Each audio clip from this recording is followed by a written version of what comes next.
Hello student, आप सभी लोग कैसे हैं। मुझे विश्वास है आप बेहतर होंगे और लॉकडाउन नियम का भी पालन कर रहे होंगे और लगातार वीडियो को देखकर नोट्स भी बना रहे होंगे और अपनी तैयारी को जारी रखे होंगे। पूरे जोश के साथ में तैयारी कर रहे होंगे। तो अब इसी जोश के साथ आज हम पढ़ते हैं 25 अप्रैल। 25 अप्रैल है। 25 अप्रैल के करंट जीएस के क्या क्या क्वेश्चन बनते हैं। तो फर्स्ट बात आती है कि 25 अप्रैल को कौन सा दिवस मनाया जाता है। तो 25 अप्रैल को मलेरिया दिवस मनाया जाता है। क्या मनाया जाता है? मलेरिया दिवस। Female Anopheles mosquito, female Anopheles mosquito, मादा एनाफ्लीज मच्छर इसका वाहक होता है। मादा एनाफ्लीज मच्छर इसका वाहक होता है और रोनाल्ड रॉस का संबंध इससे जुड़ा हुआ है, आप लोग जानते हैं। तो अब आपको एक क्वेश्चन का जवाब और देना है कि मलेरिया उन्मूलन का लक्ष्य भारत ने किस वर्ष तक रखा है। और ये मैंने आप लोगों को 7 अप्रैल की वीडियो में जिसमें दिवस पढ़ाए थे उसमें मैंने आप लोगों को पूरे दिवस के साथ में इसको पढ़ाया था कि किस वर्ष तक भारत ने मलेरिया उन्मूलन का लक्ष्य रखा है और भारत का कौन सा ऐसा पड़ोसी देश है जो मलेरिया मुक्त घोषित हो चुका है, उसका नाम भी आप भेजिए। अगला हमारे पास क्वेश्चन है कि सैन्य उपग्रह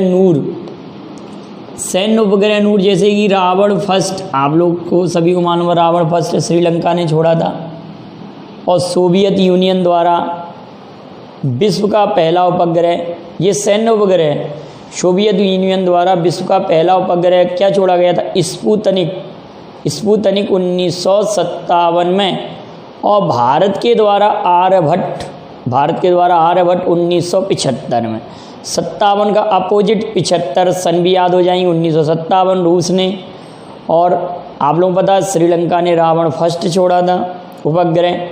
अब लेकिन नूर उपग्रह किस देश ने छोड़ा है और सैन्य उपग्रह है, इसको हम कैसे याद करें। आप सभी लोग जानते हैं कि दो देश प्रसिद्ध हैं, इराक और ईरान। इनमें अक्सर आप लोगों को कन्फ्यूजन होता है। इराक की राजधानी बगदाद है, ईरान की राजधानी तेहरान है। ईरान का पुराना नाम पर्सिया है, इराक का पुराना नाम मेसोपोटामिया है और गोल्ड कोस्ट घाना का नाम है। कई बार आप लोगों को समझा चुका हूँ।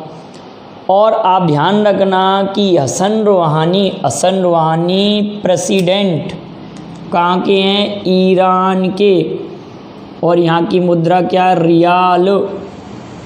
तो आप कहेंगे नूर उपग्रह ईरान ने छोड़ा है। किसने छोड़ा बेटा? ईरान। और अभी पिछले वीडियो में मैं आप लोगों को पढ़ा चुका हूँ कि अभी हाल में ही इराक के प्रधानमंत्री कौन बने हैं? अदनान अल जुर्फी इराक के प्रधानमंत्री बने हैं। याद है आप लोगों को बेहतर प्रकार से। अगली इम्पोर्टेंट बात आती है समीर गोस्वामी एक पत्रकार हैं जिनका भी हाल में ही निधन हुआ है। और आप लोग सभी लोगों को पता होगा कि भारत के लिए एक पत्रकार थे रवीश कुमार। तो रवीश कुमार को अभी कौन सा पुरस्कार मिला है? पत्रकारिता के क्षेत्र में 2 प्राइज मिले हैं महत्वपूर्ण। जरा उनके नाम आप लिख के भेजेंगे। और रवीश कुमार की अगर पुस्तक का नाम भी अगर आपको याद आता है तो आप भेज दीजिए। रवीश कुमार की एक प्रसिद्ध पुस्तक भी है। अगला है बुल रनिंग फेस्टिवल पर अभी हाल में ही कोविड-19 के कारण प्रतिबंध किसने लगाया है? तो आप सभी लोग जानते हैं बुल फाइटिंग किस देश का नेशनल गेम है?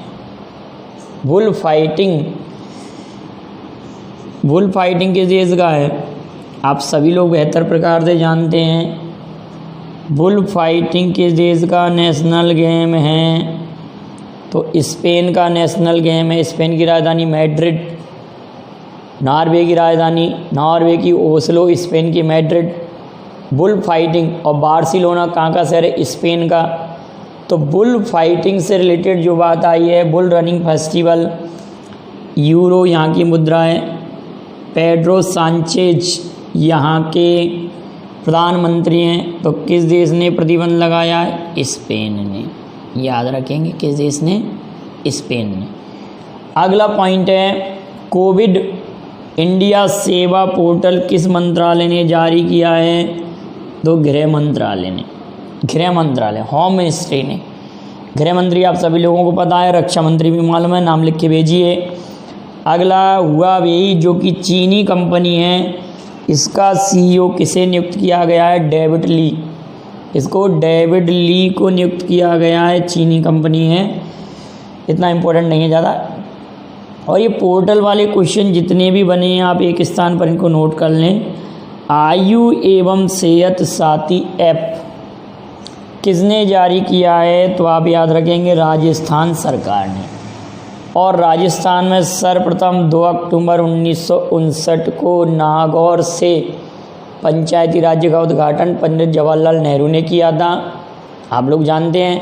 और राजस्थान में थार मरुस्थल जो भारत का सबसे बड़ा मरुस्थल है, और कलराज मिश्र यहाँ के गवर्नर हैं। अशोक गहलोत सीएम हैं, अशोक गहलोत सीएम हैं। और डिप्टी सीएम का नाम आप जानते ही होंगे, रिवाइज कर लीजिए डिप्टी सीएम कौन है इस समय, उनका नाम भी आप भेज दीजिए। डिप्टी सीएम राजस्थान के कौन है? मालूम है बेटा, चलो रहने दीजिए उसको, तो आप सभी लोग जानते हैं राजेश पायलट। राजेश पायलट नहीं, राजेश पायलट के पुत्र सचिन पायलट। राजेश पायलट के पुत्र कौन है? सचिन पायलट, और कांग्रेस पार्टी के हैं, ठीक है। Get set go, get set go online coaching platform ये उसी राज्य ने प्रारंभ किया है जहां पर टाइगर में 2nd प्लेस है। टाइगरों की जब गणना हुई थी 29 जुलाई को, टाइगर दिवस पर, Kailash Sankhala tiger man of India कहलाते हैं। आप एक क्वेश्चन का जवाब भेजिएगा कि विश्व में टाइगर मैन किसे कहते हैं, माने विश्व में टाइगर प्रोजेक्ट के जनक कौन है? विश्व में टाइगर प्रोजेक्ट के जनक कौन है? तो टाइगर की संख्या जिस राज्य में 2nd थी, मध्य प्रदेश में 1st थी, 2nd प्लेस पर इस राज्य में थी। और यहाँ पर BS येदियुरप्पा और भेजुभाई वाला, BS येदियुरप्पा यहाँ के CM, भेजुभाई वाला गवर्नर। तो आप तुरंत कहेंगे सर ये राज्य तो कर्नाटक है, और कर्नाटक के बेंगलोर में ISRO Indian space research organisation का हेडक्वार्टर भी है। इंडियन स्पेस रिसर्च ऑर्गेनाइजेशन का हेडक्वार्टर भी है। अगला इम्पोर्टेंट है विलियम ई कोलबी पुरस्कार। विलियम ई कोलबी पुरस्कार दिया गया एडम हिगिनबोटम, एडम हिगिनबोटम को दिया है। और इन्होंने मिडनाइट इन चेरनोबिल पुस्तक लिखी है। क्या लिखी बेटाओ? मिडनाइट इन चेरनोबिल। अब ये चेरनोबिल क्या है? मिडनाइट चिल्ड्रन पुस्तक आप सभी लोग जानते हैं, सलमान रश्दी की है। मिडनाइट चिल्ड्रन सलमान रश्दी की है। अब मिडनाइट इन चेरनोबिल, चेरनोबिल एक परमाणु भट्टी में दुर्घटना हुई थी और यूक्रेन में हुई थी, या रूस कह सकते हैं कि उसी के हिस्से में था ये कुछ समय पहले। तो 26 अप्रैल 1986 को, 26 अप्रैल 1986 को ये घटना हुई थी। इसकी सन भी पूछी जाती है कि किस वर्ष हुई थी। अब आप बताएंगे कि क्रीमिया युद्ध किस वर्ष हुआ था? क्रीमिया युद्ध, इस पर आप लिख के भेजेंगे जो भी आपको जानकारी हो। नेक्स्ट क्वेश्चन है कि BWF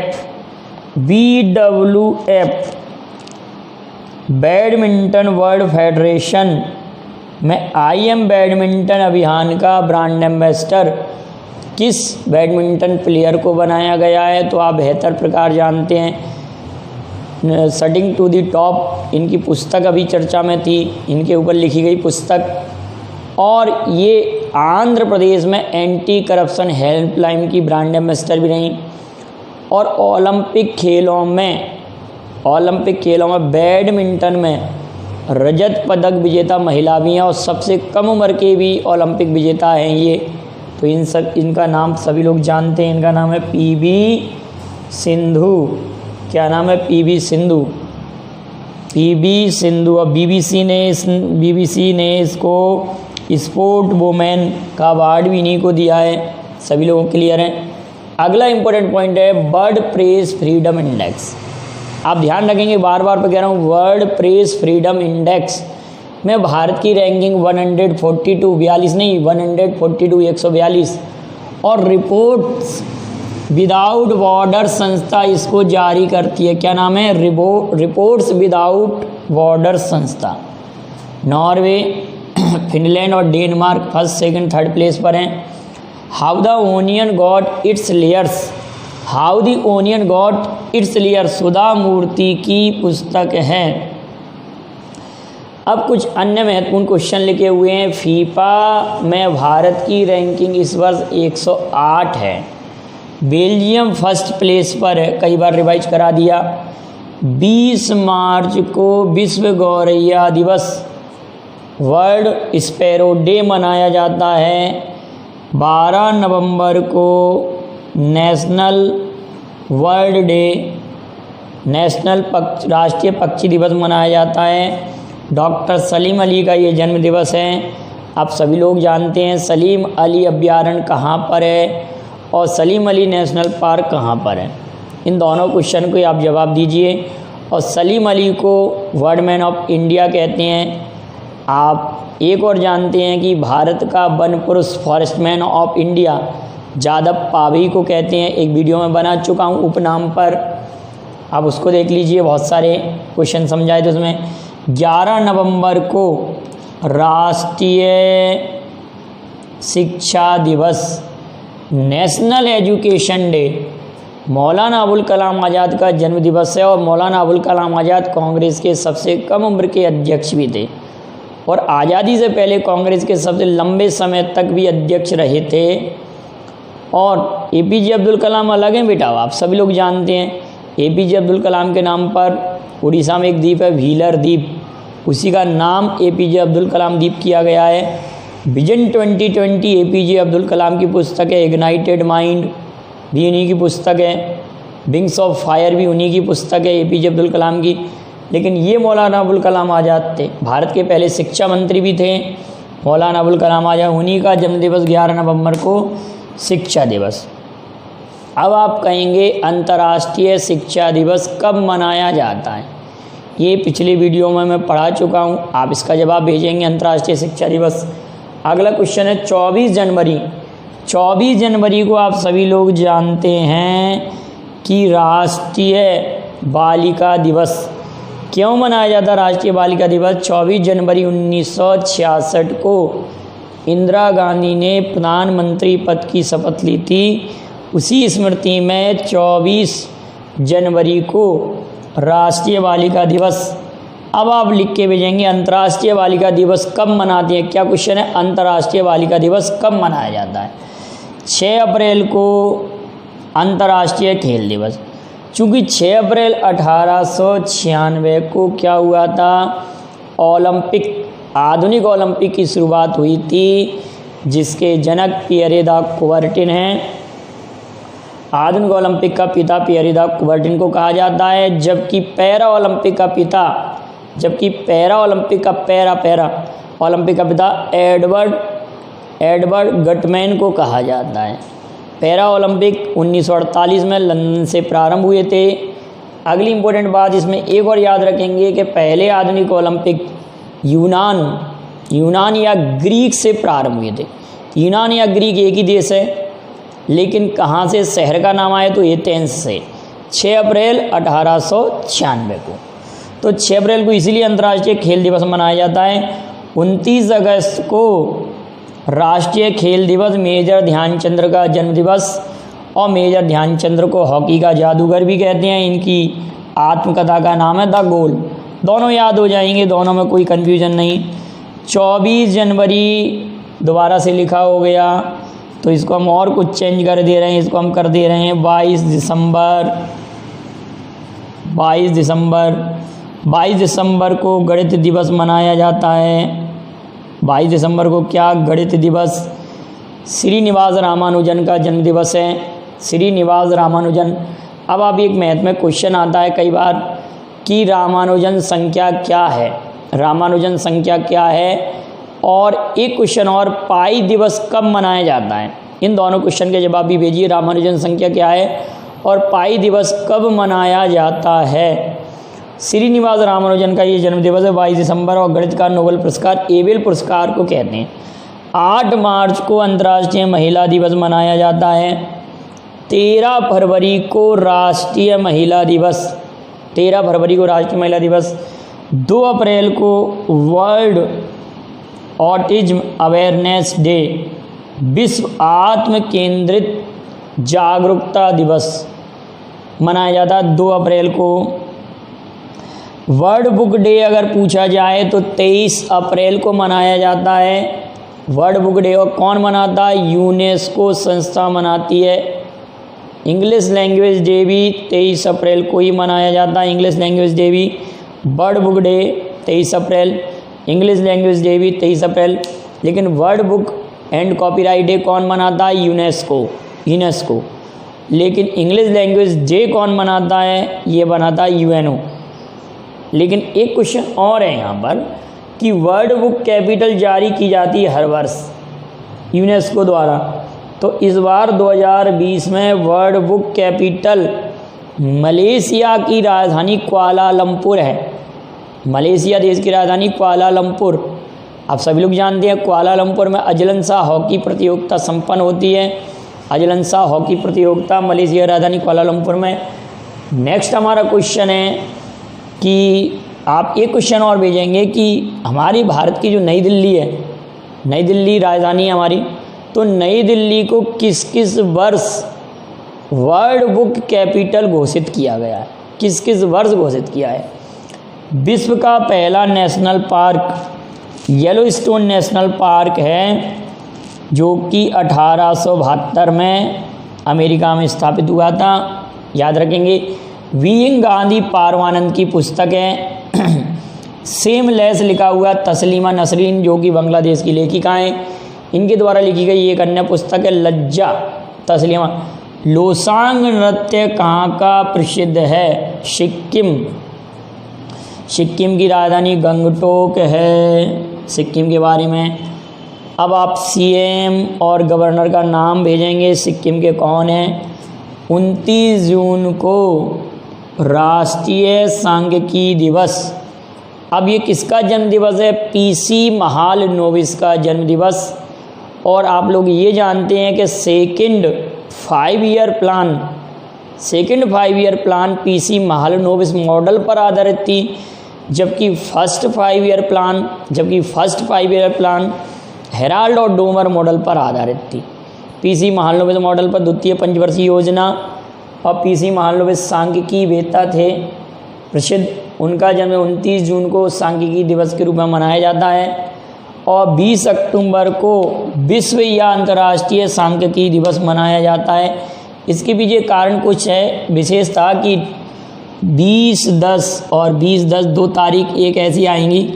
अगर इसको मैं ऐसे लिखेंगे तो 20-10 एक विशेष आंकड़ा नहीं हो गया, इसलिए 20 अक्टूबर को अगर इसको तारीख के रूप लिखेंगे तो 20-10-2010 के रूप में, तो 2010 से ये प्रारंभ हुआ था। और कब से? 20 अक्टूबर से। तो ये अंतर्राष्ट्रीय सांख्यिकी दिवस है। ये दिवस मैंने इसलिए लिए कि आप लोगों को अंतर्राष्ट्रीय और राष्ट्रीय में अक्सर कन्फ्यूज़न हो जाता है, इसलिए मैंने दोनों ही दिवस एक साथ ले लिए। अब आप बताएंगे अंतर्राष्ट्रीय मातृभाषा दिवस पढ़ा चुके हैं 21 फरवरी। अब मेरे साथ बोलते चलिए वीडियो जब भी देखते हो। World book and copyright day अभी आपको बता चुके हैं 23 अप्रैल को ही मनाया जाता है। ठीक है। 24 अप्रैल को पंचायती राज्य दिवस, 21 अप्रैल को सिविल सर्विस डे, नागरिक सेवा दिवस। अगला इम्पोर्टेंट पॉइंट है 14 सितंबर को राष्ट्रीय हिंदी दिवस। 14 सितंबर 1949 को हिंदी को भारत की राजभाषा घोषित किया गया था। हिंदी को भारत की राजभाषा घोषित किया गया था, इसलिए 14 सितंबर को राष्ट्रीय हिंदी दिवस मनाया जाता है। याद है 10 जनवरी को विश्व हिंदी दिवस, क्योंकि 10 जनवरी 1975 को नागपुर में पहला विश्व हिंदी सम्मेलन संपन्न हुआ था। कहाँ पर? नागपुर में। पहला विश्व हिंदी सम्मेलन संपन्न हुआ था, याद रखेंगे। और आप ये बताएंगे कि मध्य प्रदेश के भोपाल में कौन से नंबर का विश्व हिंदी सम्मेलन हुआ और किस वर्ष। एमपी के भोपाल में कौन से नंबर का विश्व हिंदी सम्मेलन हुआ और किस वर्ष। अगला क्वेश्चन है, वास करो अभियान IIT दिल्ली द्वारा चलाया जा रहा है। भगवान महावीर नेशनल पार्क उसी राज्य में है जहाँ पर मनोहर पर्रिकर CM रह चुके हैं। और क्षेत्रफल की दृष्टि से जो सबसे छोटा राज्य है उस राज्य का नाम है गोवा। अब कुछ क्वेश्चनों के मैं जवाब देता हूँ जो पिछले वीडियो में पूछे जा गए हैं, कुछ की अगले वीडियो में देंगे। इसमें क्वेश्चन था कि पहले वित्त मंत्री जिन्होंने स्वतंत्र भारत में बजट पेश किया था, R.K. षणमुगम शेट्टी। अब आप बजट वाला वीडियो भी देख लेना जिसमें बहुत सारे क्वेश्चन है। बजट किस भाषा का शब्द है, कहाँ से आया, पहली बार बजट किसने पेश किया, सर्वाधिक बार बजट किसने पेश किया, बहुत सारे बजट पर क्वेश्चन है। तो अगला है, गणतंत्र भारत का बजट जॉन मथाई ने पेश किया था। सर्वाधिक बार बजट मोरारजी देसाई ने पेश किया है। मोरारजी देसाई पहले गैर कांग्रेसी प्रधानमंत्री थे। इनका जन्मदिवस 29 जनवरी को मनाया जाता है, 4 वर्ष में एक बार। और निशाने पाक पाने वाले पहले प्रधानमंत्री मोरारजी देसाई। और इन्हीं के कार्यकाल में पंचवर्षीय योजनाओं को भी बंद किया गया था, भारत रत्न को भी बंद किया गया था। याद रखेंगे आप विशेष तौर से। 1977 में जनता दल पार्टी अस्तित्व में आई थी, मोरारजी देसाई प्रधानमंत्री बने। अन्य कई बातें मोरारजी देसाई पर आप जो भी जानते हैं आप लिख के भेज सकते हैं। अगला क्वेश्चन है कि सबसे लंबा बजट भाषण अभी तक किसका है। तो 2 घंटे 40 मिनट निर्मला सीतारमण का है। किसका है? निर्मला सीतारमण। अगला क्वेश्चन है, IMF के भाई सलाहकार के रूप में किसे नियुक्त किया गया है। IMF के भाई सलाहकार रघुराम जी राजन, जो कि 23वें गवर्नर थे RBI के। 24वें गवर्नर आप सभी लोग जानते हैं उर्जित R पटेल। 25वें गवर्नर आपको याद होगा बेहतर प्रकार से, वर्तमान में शक्तिकांत दास हैं। RBI को बैंकों का बैंक कहते हैं। अब अगला ये क्वेश्चन था कि 7 सिस्टर राज्य, ये अक्सर क्वेश्चन आता है कि निम्न में से कौन सा राज्य 7 सिस्टर्स में इंक्लूड नहीं है। तो इसको याद करने का एक सिंपल तरीका है। इसको याद करने का क्या तरीका बेटा? A2M3। इसी तरह से मैं आपको याद कराता हूँ A2M3NT। A2 से अरुणाचल प्रदेश और असम हो जाएंगे, अरुणाचल प्रदेश असम। M3 से मेघालय मिजोरम।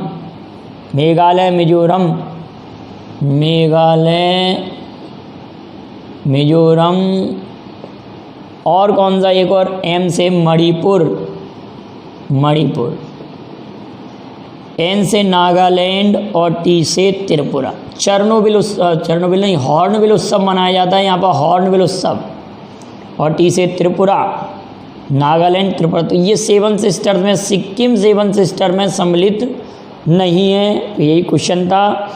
और पंचायती राज्य किस सूची का विषय है? तो 11वीं सूची में सम्मिलित है ये।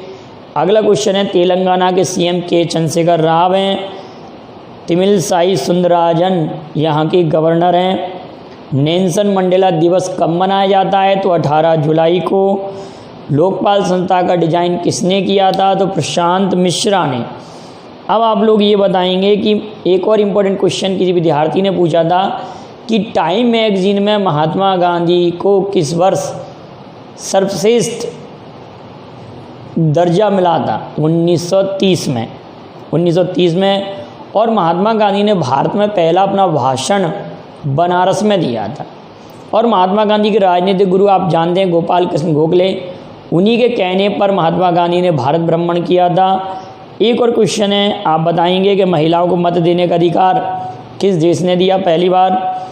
और पहला लिखित संविधान किसने दिया? अभी भी आप लोगों ने नहीं भेजा कि इच्छा मृत्यु किस देश में सर्वप्रथम मान्यता मिली। और एशिया महाद्वीप का ऐसा कौन सा देश है जिसमें इच्छा मृत्यु को मान्यता मिली? और अगला क्वेश्चन, जनगणना कराने वाला पहला देश कौन सा था? और दशकीय जनगणना कराने वाला पहला देश कौन सा है? और शिक्षा का अधिकार सर्वप्रथम किस देश में लागू हुआ? शिक्षा का अधिकार। तो इन प्रश्नों के आप जवाब भेजिए। लगातार मैं ऐसे क्वेश्चन क्या पूछता रहता हूँ कि कंपटीशन में लगातार पूछे जाते हैं। और आपको अगर ये मेरा वीडियो लगातार पसंद आ रहा है तो आप लाइक बटन दबाइए, शेयर कीजिए, चैनल को सब्सक्राइब भी कीजिए और लगातार नोट्स बनाते जाइए बेटा बेहतर प्रकार से। और मैं इसी तरह से इम्पोर्टेंट फैक्ट्स आपके लिए लेकर आऊँगा, करंट जीएस भी आप लोगों के। अब आप लोग जितने भी करंट्स पढ़ाया है आप इसकी तैयारी कर लीजिए। एक टेस्ट में आयोजन करूँगा विदिन 3 डेज, तो आप तैयारी कीजिए। Thank you very much. जय हिंद, जय भारत।